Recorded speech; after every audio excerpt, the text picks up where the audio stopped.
В Мирном прошел конкурс рационализаторов «Алроса», где работники «Алмаздортранса» представили несколько проектов и завоевали призовые места. В экономической выгоде победивших проектов разбирался Сергей Евсюков. Суть рационализаторского предложения заключалась в изготовлении специальных пресс-форм для восстановления крышек насосов «Флюкт».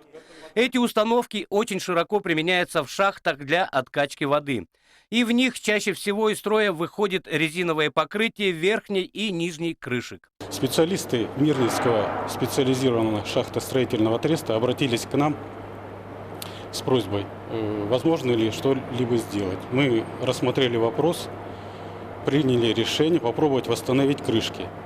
И при этом повторно используя металлические составляющие самих неисправных крышек. На разработку и воплощение проекта ушло около месяца. Отдельные части пресс-формы со сложной поверхностью вытачивались на нескольких токарных станках. А затем, согласно технологии, работники «Арма» вулканизировали резину на металлический корпус крышки.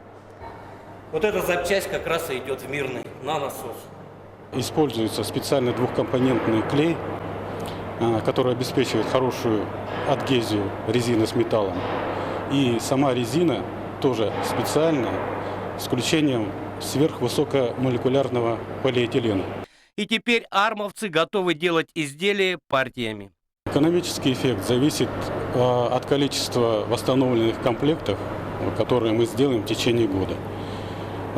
Если количество комплектов будет 15 или 20 комплектов, то экономический эффект превысит 500 тысяч.